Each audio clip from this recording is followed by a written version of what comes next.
This program is designed to provide general information with regards to the subject matters covered. This information is given with the understanding that neither the hosts, guests, sponsors, or station are engaged in rendering any specific and personal, medical, financial, legal, counseling, professional service, or any advice. You should seek the services of competent professionals before applying or trying any suggested ideas.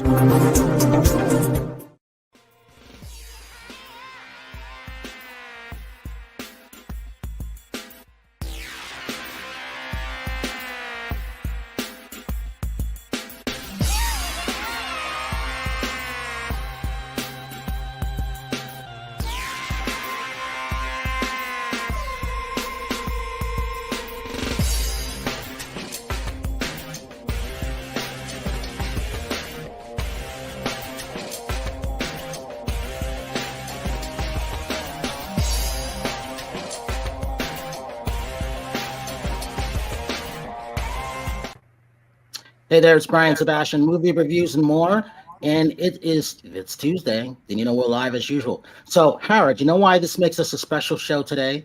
Because we've done 52 out of 52 straight weeks in one season.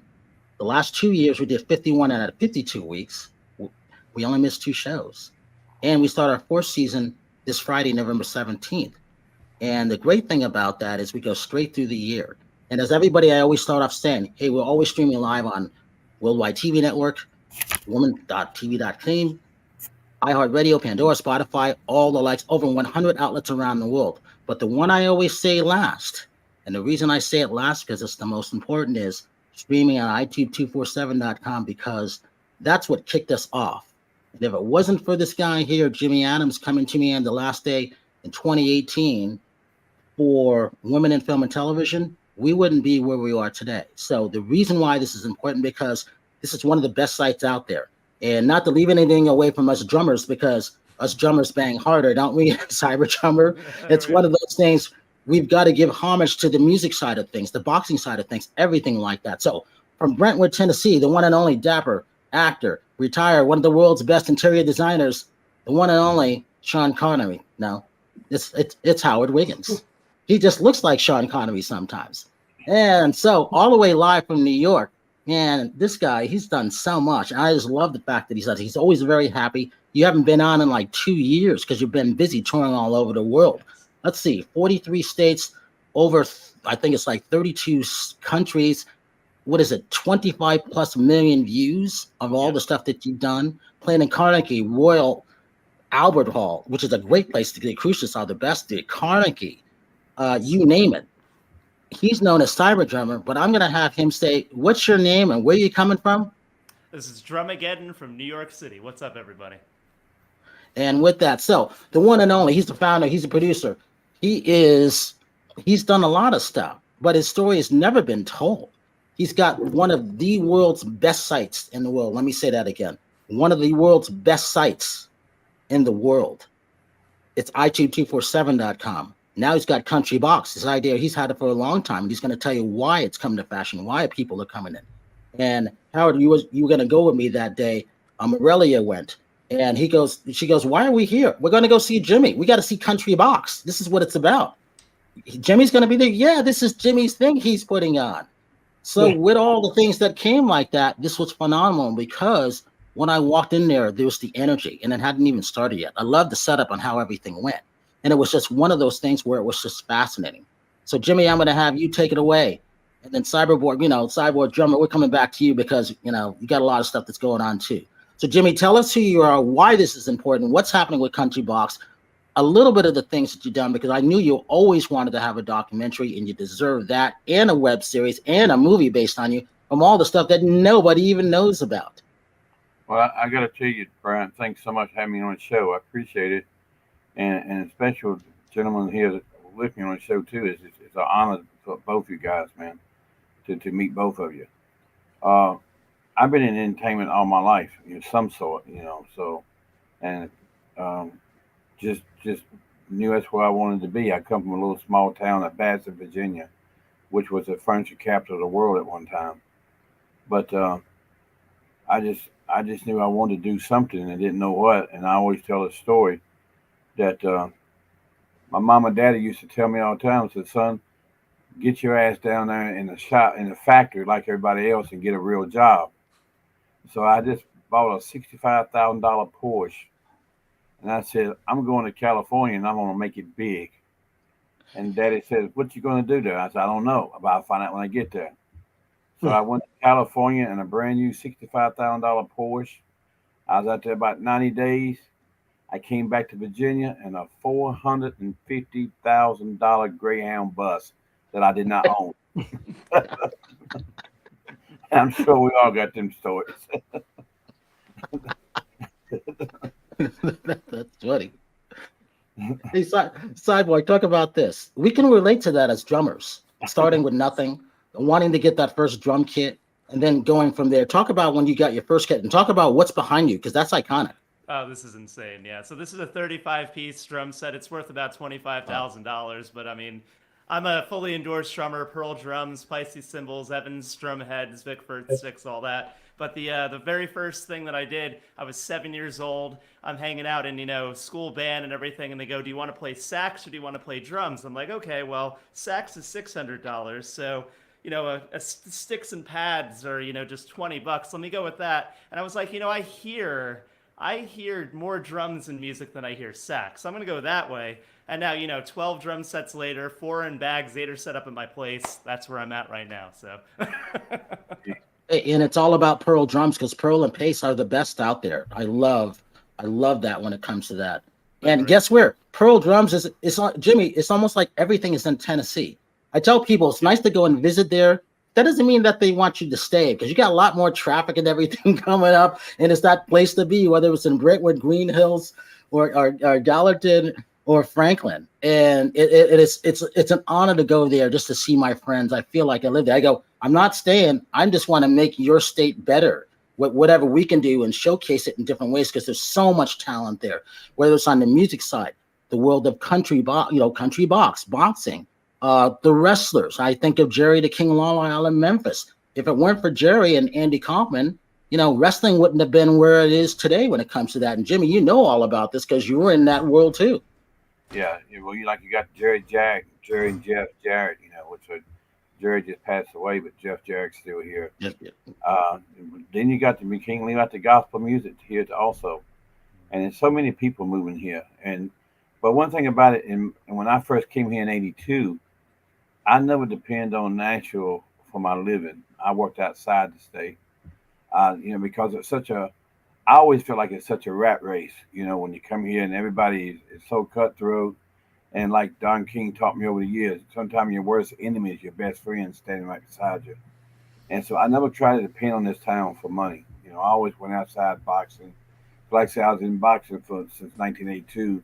And I've been with Don King since '82, and I'm still with Don. I still do fights with Don now. But Nashville's a beautiful state. I mean, I love it here.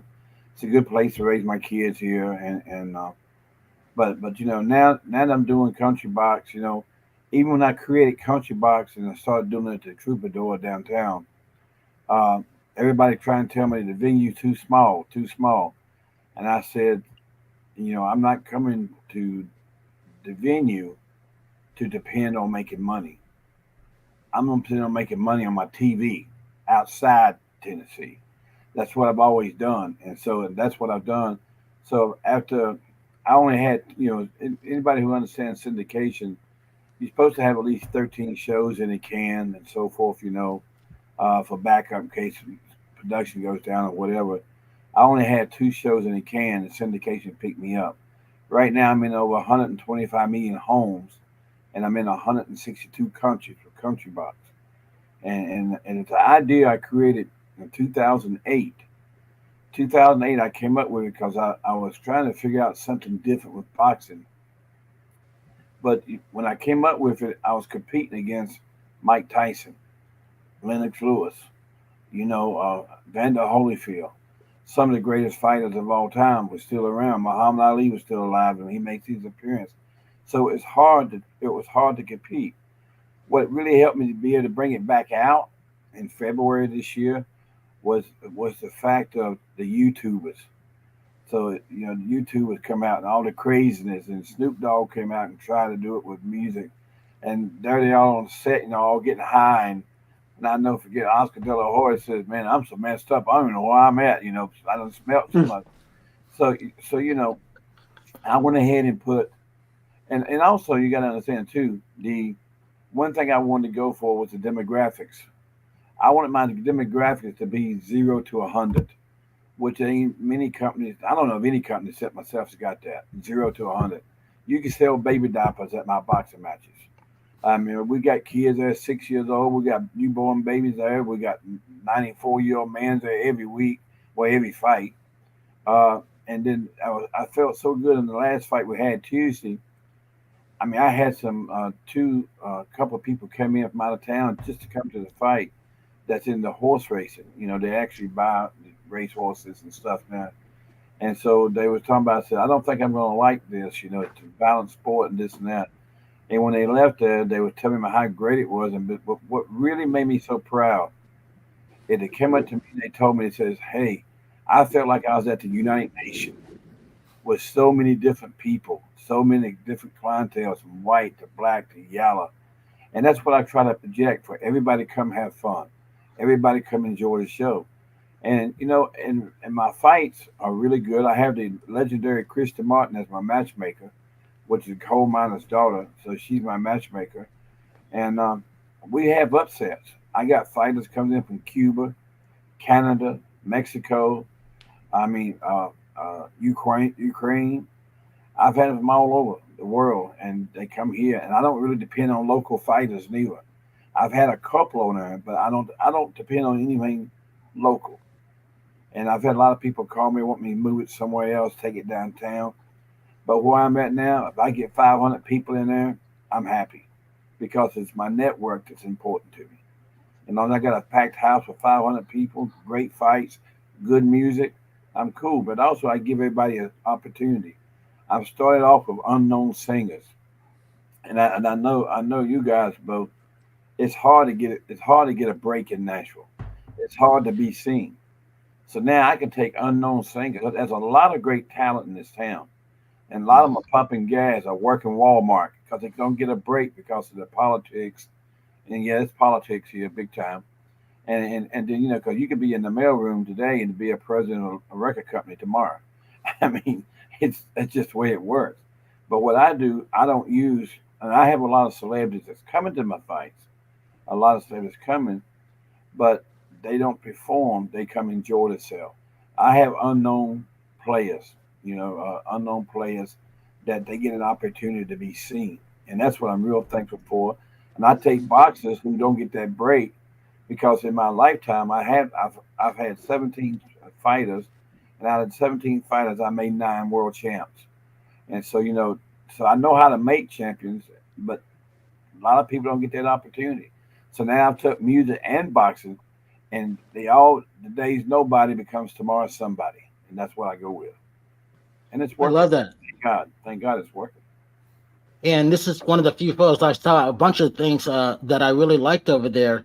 I've always said Jimmy's a great looking guy. He could have been a model because he's got this presence to him. And I think it's kind of Hubbard. And so when it comes to seeing you being the dapper when it comes to things like that, we all need a break when it comes to things. And I love this photo because, Cyborg Drummer and Howard, this is about family. Family to Jimmy is important. My family is kind of like my co-host. When I went there, Howard, when I got into Tennessee, and I said, Jimmy, how much did it go over there? He goes, for nothing. I was honored because I was prepared to pay to it. But it was one of the things where I saw his wife come in. I'm like, this is her. Boy, she's gorgeous. The whole family was happy to see there. Christy D, because here's the thing, having, your stuff on iTunes is phenomenal. I've always said this. I'm a YouTuber, not a TikToker. But if I had the choice and I had to decide on one, iTunes would be the one that I would choose because of what they've done to help us, movie reviews and more. And Victoria Renee Hand from the music side, Cyborg, she says hi to you. Jimmy, she really says hi to you. Terri will be on a little bit because she's got a red carpet. So they're coming on to say hi, to pay homage, because we hadn't gone there in 2018. We would have never met. And I'm going to go back to how we met in a minute, but Howard, tell everybody who you are. And I love the hat. I love what you're wearing today. All right, so let's talk about what you're wearing today and what room you're in. Well, it's the entryway, and I've got my pearls on, and then the cowboy hat and leather jacket, and just doing my thing, because you never know what I'm going to look like. You know that from past podcasts. So, but I'm son of Little Roy Wiggins, plays steel guitar for Eddie Arnold, toured with Lori Morgan after her father died. And let's see, I've got a video of Dead playing steel guitar behind Patsy Cline, I Fall to Pieces, on my Facebook page.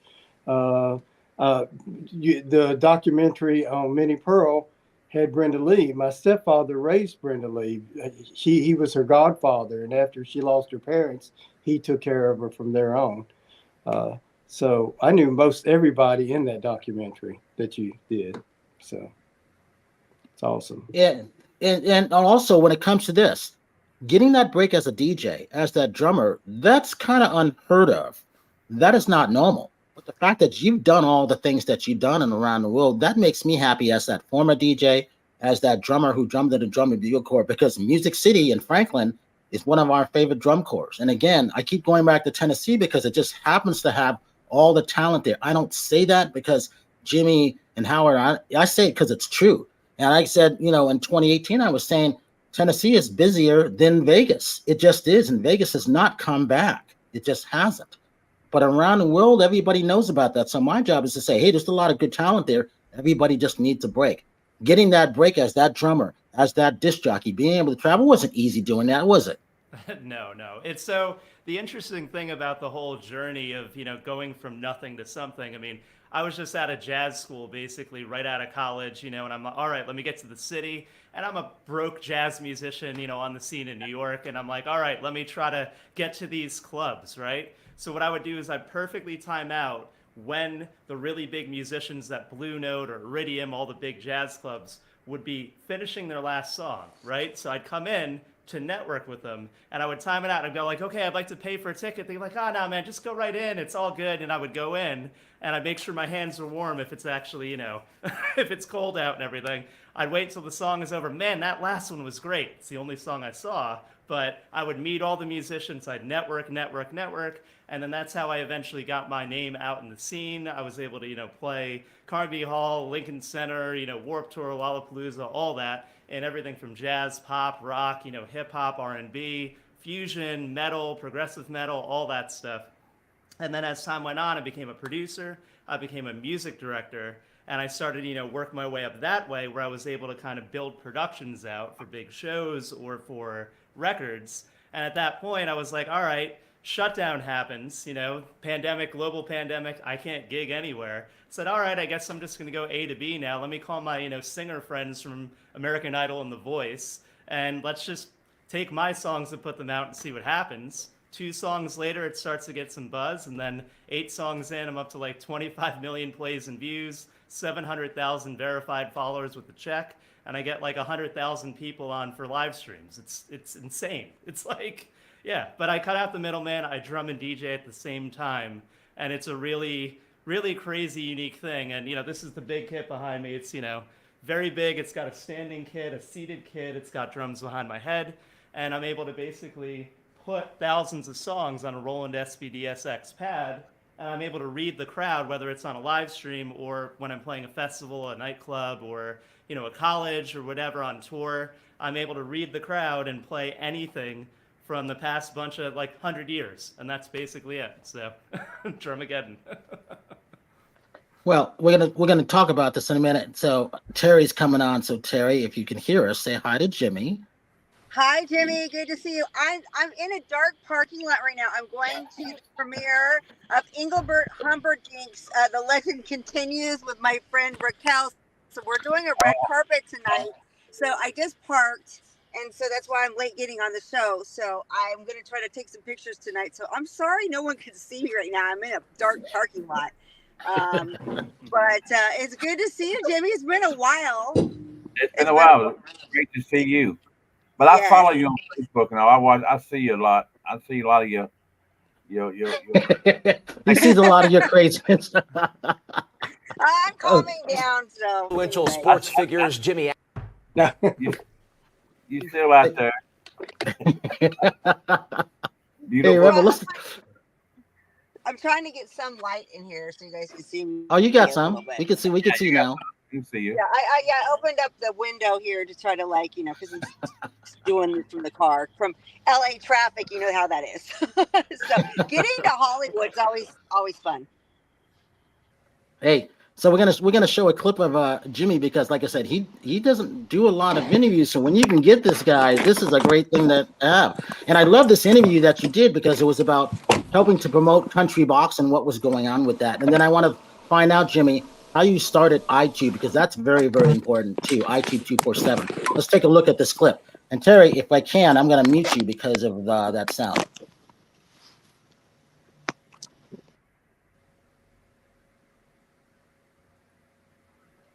Boxing champions and has now launched Country Box. Essentially, it's an event where country music meets boxing. I don't know how it could get much better than that. Jimmy, thanks for being here with us this morning.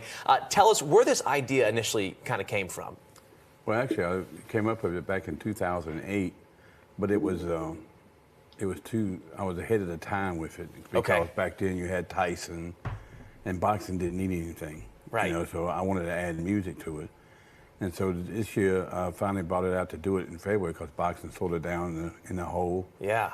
And so, you know, I got involved and brought my wife, my kids. It's like a family-run business now, you know, which is good. Yeah. You know, so, and I'm very proud of the situation where my demographics now is like demographic 0 to 100. And you don't find that in any kind of company anymore. Right. We have babies. We got kids.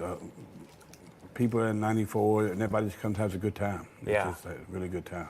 You know, and so you would say this event is for the entire family. Everybody can come out and enjoy it, whether you like country music or whether you like boxing. You are sure to find something you enjoy there. You're going to have fun. And also, you know, my wife ended up bringing a mascot. We have a little pony as a mascot that comes out. You know, everybody takes pictures with this little pony. Yeah. And stuff, you know. So it's really a lot of fun and a lot of entertainment, you know. Absolutely. And it's really taken off quicker than I thought it would be. We syndicated now, you know. We're in over 100 million homes. Right. And in 162 countries. So, you know, it's real boxing. I mean, it's not YouTubers or anything like that, you know, coming out here and trying to, you know, act like a boxer, play boxer. Right. You know, I respect what they're doing, of course. You know, I do respect what they're doing because they brought attention back to boxing, but still, it seems like when some of the YouTubers. And we're going to stop it there. We're going to go back to this because, Jimmy, I want to go into Itube, how that started and how everything's related, because it's about the demos. And I always tell people, you said from 0 to 100, and I've never heard that before, which is great. And I've always said from 3 to 86 because of the marching bands and the toy industry that we entered. And so it's great to hear that from someone else. I had no idea, and I think that's great. Talk about that. Well, the first thing I want to talk about is this is the first time I've had this shirt on since that interview. I just noticed it's a thing.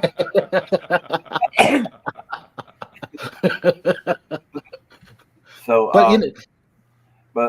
what happened is the demographics means a lot to me. It is the first time, but you want to talk about Itube. Itube, back in the day, I used to do a lot of stuff on YouTube, and it wasn't really as tight back then as it is now. But you know, because every time you turn around, they would take something down. And so so one day I took and I put together a video with a song called "Farther Down the Road." And I'm sure these gentlemen know, but Earl Thomas Conley. I used to work for Earl Thomas Conley back then too.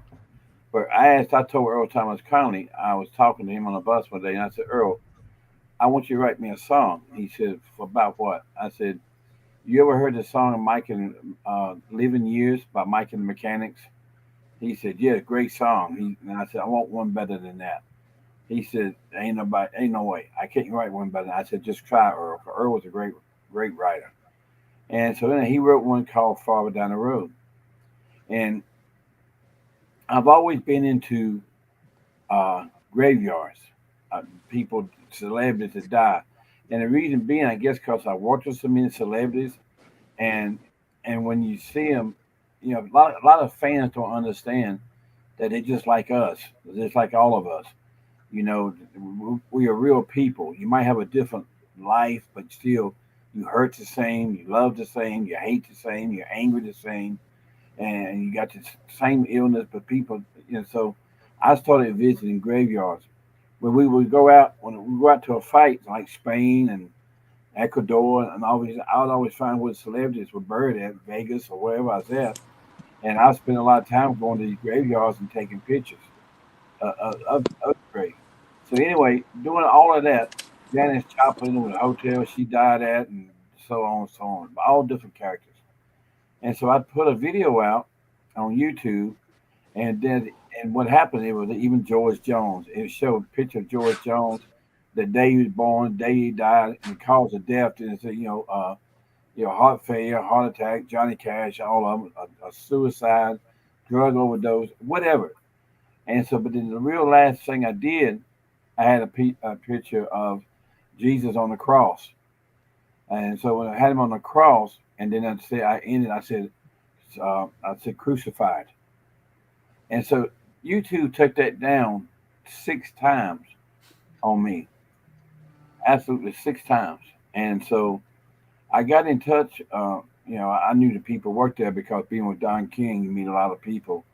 And so anyway, I called, and every time I talked to somebody why they take it down, they would say copyright infringement. Well, I owned everything.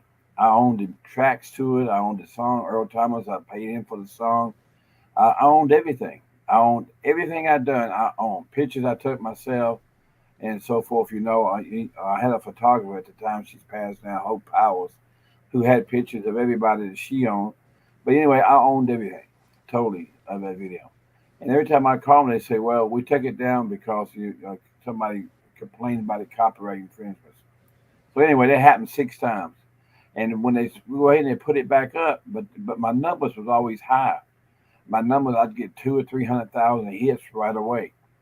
So finally, on the 6th time, they took it down, and I had like 3 million views in no time. So I called, and I said, Ross, why don't they take it down this time? He said, Jimmy, they took it down. He said, why don't you just make a different video and maybe it won't get taken down. But, God, man, look at what I was on YouTube. You know what I'm saying? So how am I offending anybody with Jesus on the cross, and say crucified? And that was the whole beef about it. They said, because he said, take that last part out. And I wouldn't do it. So what I told him, I said, listen, I will never be a YouTube. I'll never be on YouTube. I'll never be anything like that. Anything. But I said, I'm going to start my own channel. And I'm going to give it away. I said, I'm going to give it away. And I said, but I'll never be able to compete with y'all. And I said, I'm not trying to. But I'm going to have a platform where I can put what I want to and do it PG the way I want to do it. And I'm going to do that. So I did. I spent about probably about $7 million over the years building it and keeping it up, because I got servers out in Beverly Hills. And I was buying all my stuff, so nobody couldn't do that to me no more. And it worked. And so it took, and I kept it PG. There's certain friends I've got in the music business, because there's a lot of cussing and this and that. I won't put that stuff up. I keep it family where anybody can watch it, and that's what I do with it. And so anyway, out of bulk of that, right now, I have about 38 million viewers a month. And I don't monetize it in no kind of way at all. I just give it. I just give it out, and that's what I do with it. And so it's helped so many people's career that don't get anywhere. So I've had so many of the older singers get in touch with me because if you go look at what I do, I got some artists. By the way, Howard, I managed little David Wilkins. I know little David Wilkins was a good friend of your dad's, and so he talked about your dad. He talked about your dad a whole lot. He asked about Roy, and awesome. But anyway, that's what I've done, and I just do it to help people, and that's why, like I say, I did to help y'all when y'all come in. That was a big thing too when we done it. It took off. So. And Terri, talk about this. we still talk about to this day when we go to Tennessee for the first time and when we went to Jimmy's place, because Morelio and I talk about it. I'm telling Jerry, I've been telling Jenny Jackson about him. I've been telling Howard, all the people that should know about Jimmy, the stuff that he's doing, and besides country box, and the people that he's managed, the fighters and the wrestlers, even the stories. Jimmy, we've had, and Cyborg, we've had these great conversations on his, Jimmy would say farm, but it's really an estate because of what he's built on it. Now he's got horses, all kinds of horses. And I would go, coming from the horse world, I would go pet his horses and make sure that they had good hay. I love doing stuff like that. But Terri, talk about your experience and the first time you went to Tennessee. Well, first time I went to Tennessee, well, that was my first time I've ever been to Tennessee too, but I took a red eye out. And so I really didn't have much sleep. We got there, we filmed, I don't know how many, 3 shows, but it was so exciting. I had so much energy that I got through it. I felt like, I felt great. The ranch is beautiful. The horses are beautiful. Me and Victoria, had a great time, doing the shows. It was an amazing experience. And Jimmy opened his house to us, and he was, very, very giving. And, he was the best host in the world, as I can say, from not knowing us. And it just, it was great. And the studio was great, and everybody just played off each other so well that the shows just naturally went well the first couple takes. And it was great. I mean, Cyborg, when's the last time you went to Tennessee? Because I've always said this: if you're lucky enough to get to know Jimmy, and you're lucky enough to get to know Howard and Chrissy D and everybody, his entire team and his family, they're just great people. So when I see them, Jimmy, your son is so gorgeous. I'm like, this guy's got to be a model, and he wants to be a boxer. And I'm like, well, this is great. I was like, Terri, I told you when I last saw him, he was like this big. He's bigger than us now. Yeah, but Jimmy, I'll go back. Jimmy, I'll go back to you in a minute. But so I would talk about this when you're touring around. I mean, when's the last time you went to Tennessee for one? But also talk about that experience of playing in Carnegie Hall and Albert, because that's really, really important. Because when you play in those places like that, not everybody gets to play there. No, that's definitely true. I actually did a 10-country tour. I'm literally flying to Romania tomorrow to play a big arena sold out. And that's the last tour date of this year. I'm doing my residency in New York City. I live in the West Village, and then right on Bleecker Street, I do Saturday nights at a club, 1 a.m. to 4 a.m. slot. The next one is going to be Thanksgiving weekend, Saturday nights at the Red Lion. It's going to be super fun. I usually go live from there and everything too. But I did Tennessee on this last tour date. I did Canada, I did all of America, I did South America, and then I got to play. This was kind of surreal. I mean, the Carnegie Hall thing is awesome. Like, how do you get to Carnegie Hall practice, right? But but I literally, over many years, I built out relationships with a lot of really cool people in New York City. Eventually, I got the call to, basically, play Carnegie Hall and do Lincoln Center and everything. And you kind of have to pinch yourself. It's like, how did this happen, right? You're looking around and everything. And you always think, all right, well, I made it. I played halftime show at Thanksgiving at MetLife Stadium, 82,500 people. Yeah, just like all around me. They wheel me out like a chariot on the drum set. I had to duck down because it was, about to hit my head on the ceiling and everything. I come out, they build the stage around me, 50-yard line. I'm sitting there going like, all right, well, this is it. This is the biggest gig I'm ever going to do. And I'm like, all right, and literally the next night, I played to 0 people. So I played to 82,500 people. And then the next night I played a bar in New York City and got paid for both, and I'm just happy to, show up and perform the best of my, ability that I can, real energy and everything. And I had just as much fun playing to 0 people as I did 82,500. And I'm sitting there, well, that's it. This is the biggest, best gig I could do. And every time I say that, there's another gig. So, for me, Carnegie Hall, and then it was MetLife Stadium, and then a year and a half later, I got called to play the Olympics in Sochi, Russia. Wow. And that was freaking crazy. 6 million on TV, and, 30,000 live right there. And then I'm like, all right, well, obviously you can't get any better. And then this last tour, this whole, last tour run, I got called to do the King's Coronation weekend, sold out at Royal Albert Hall, which was, and the funny part about this gig was, when I show up, it's me with an entire Hungarian orchestra and a famous Hungarian virtuoso piano player. And, I do my DRMAGDN thing where I drum and DJ and electronics and drums and crazy. And on the in-ears, you have to wear in-ears to be able to hear the stage managers saying, okay, now everyone get up and bow, everyone go to the front of the stage, whatever. They would say everything in Hungarian. And I was the only English speaker, so I would have to wait until they said everything in Hungarian, and then they'd tell me, DRMAGDN, blah, blah, blah, do this. And it's like, oh, shoot. So I was always just a hair behind on the bows and stuff like that. But it was awesome. It was surreal. And I'm just really happy to go from like the little 7-year-old kid, playing in my parents' basement to building out a career over many, many years to, be able to tour the world. And now I get to do it by myself. I'm signed to BMG Records, and I was able to remix the Beatles, which was another crazy thing. So, yeah. When did you know that you made it? Do you know? I mean, I would say when my brother finally stopped saying, hey, you got to get a job, and the thing that shut him up was me playing MetLife Stadium sold out and him seeing the pictures, and he goes, well, maybe you should just look into playing Broadway. And I did play Broadway before, so but that's when I would say I probably made it.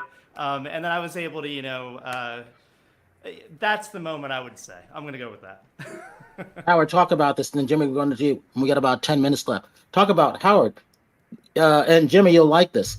When Howard dances, people love him, whether he's dancing by himself or whatever. He goes crazy when I put him up on YouTube Shorts. It doesn't matter if he's dancing to country or Michael Jackson, and it's also the way he's dressed. They love him. Now, I've seen Howard dance for a couple hours doing stuff, and he just loves it. Howard, talk about why music is important to you and you having that famous background where you came from and just being humble who you are. Well, I think my dancing started because we had a rec room and Elvis was popular. And my parents would get me up there when I was little and say, shake like Elvis, so I started doing that. And so I'm not inhibited in any way. So I'll get out there and start the party every time. And I just enjoy it. It makes me happy. It makes other people happy. Now, I'm not a professional dancer. I've tried ballroom dancing and I really didn't like it because I have to think about what I'm doing. I just feel the music and go with it. And I think people can tell that. And they just get excited seeing me be excited. So, and Jimmy, when did you know that you made it with all the stuff that you did? Because we haven't even gotten to half the stuff that you've done.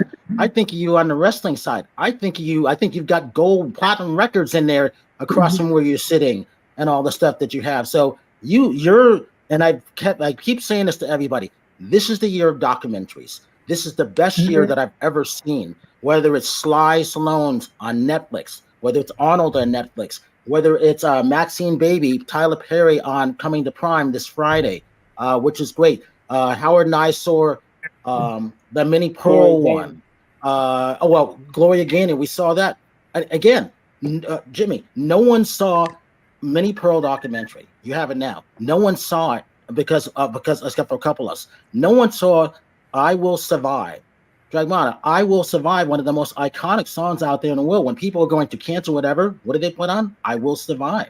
Right. And she went to Franklin, Tennessee and made a gospel album with no help. Right, Howard? Absolutely. And talk about when you met her. Documentary coming up. So I got a little part of that. That's going to be interesting. All right, how Jimmy, talk about when did you finally make it? When did you know? I don't think I've made it yet. I don't look at it like that. I look at it, okay, what can I do better? No matter what I've done, what can I do better? What else can I do to help people? Especially, you got to understand, I'm 71 years old. My wife's 38. We got 3 kids. We got little Jimmy 18. We got, Macy 18, little Jimmy 16. And we got Addie at 7. And so so what I look at now, what do I do for Addie to remember her daddy? It's like, what new can I do? What else? I never look at myself and said, okay, I succeeded. I never thought, it's just like when you mentioned earlier about the horses. You know, we got, I think, I don't know how many horses we got, 14, 17, 16, something like that. Then when the horses, then I started telling my wife, because all the kids and my wife wanted horses. And I said, okay, I don't ride horses, so I'm going to start buying something I want. So then I went and bought me a new Bentley. Then I bought me a new Rolls. So now I collect cars. I got 17 cars, from Lamborghinis to McLarens to Porsches. And so when we go down to a fight, man, the people it was so funny, because I would come outside after one of the fights, and the guy sitting there and says, man, boy, he said, I've been staying out here. He said, who else is inside there? And I said, about everybody's out. He said, no, man. He said, look, he said, I want to see who's going to get in that Rolls Royce. I want to see who's going to get in Porsche. Look at that McLaren sitting over there. And he said, man, who you know who they belong to? And I said, yeah, I own all of them. He said, oh my God. So I can have cars. But even though, you know, it's about life with me, what kind of mark can I leave to help people? Because like I said earlier, if you've been in entertainment, it's a hard business. It doesn't matter if you're in wrestling, boxing, bodyguard work, it doesn't matter, music or whatever. It's just hard. And it's always that break. So what can you do? And one thing that one of the gentlemen said earlier that's very true, technology has changed so much. You don't need nobody but yourself. Because all you need is yourself and the fans. If you and that's what I've done here, what I do now, I go directly to the fans. And so I pull them, and that's why I got my own social media situation. You know, I got my own email. I've got almost 1 billion email addresses over the years I've collected, and so I do all my own stuff. And so that's how I get that direct marketing. And so I think when a lot of times business is going to change again, especially downtown, when a lot of people come to town to make that move to Nashville, and they realize, wait a minute. I don't need that building down there. I don't need that manager. I don't need that label. I just need the people who can hear my music. And that's all on internet. It's all social media. So when people, I mean, look how many artists out there now, and that makes it now with no major label behind them, you know. So, and that's what I like to do. I like to help people who think they don't have an option, and especially all the talents out, no matter in what field you're in. And so, you know, I think the day that I feel like I'll succeed is when they lay me to rest and I go to heaven. Then I made it. Can't get any better than that. Terri, when do you think you've made it then? Because I love Jimmy Stanton, and I agree with that also, because there's always something better that you can do. How do you top the next thing? And then how do you leave that lasting impression on people's lives?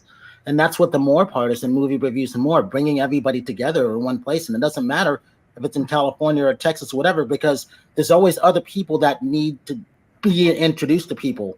I think that's important. And we lost you for a bit. But Terri, talk about what you're doing and how long we've been together and what you're going to tonight. I've been with Brian since, we'll say 2015-ish, I think. I've won several fitness competitions. I'm trying to get back up on the stage. I'm just dealing with family issues that have kind of, my mom's elderly, so I've been taking care of her. So that's kind of put a little bit of a stop to things. But you know what? Sometimes you have to, you know, take care of family, and then you go back to your goals, which is I'm going to be doing. So I'm still training really hard. I also do art. I'm also in healthcare, work with orthopedics. Let me see what else. I mean, I'm nonstop. I do a lot of things: artist, actress, and fitness personality. And I do a lot of the red carpet entertainment stuff for Brian. Tonight, I'm at the Engelbert Humperdinck The Legend Continues documentary with my girlfriend who's in PR, and we're gonna get some great pictures. We're gonna do some great reels. We'll put them up on Jimmy's channels, and that's what I'm doing tonight. And you can find me on social media at Terri Marie Nonstop, and my website is Terri Marie Official Nonstop. With that, I'm gonna probably have to go because we got to be on the red carpet at 6. So I just wanted to chime in and say hi to Jimmy, and you know, let him know I can't wait to see him. Yeah. I'm so glad everything's going great. Hope to see you in Nashville soon. Me too. Okay, bye everybody. I'll see you. And Terri, tell him I want to see that documentary. I told Raquel. She said she will send it to you.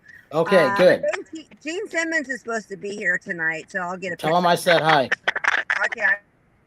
All right. Have a good night. Greg, let's talk about this. We got about 4 minutes left.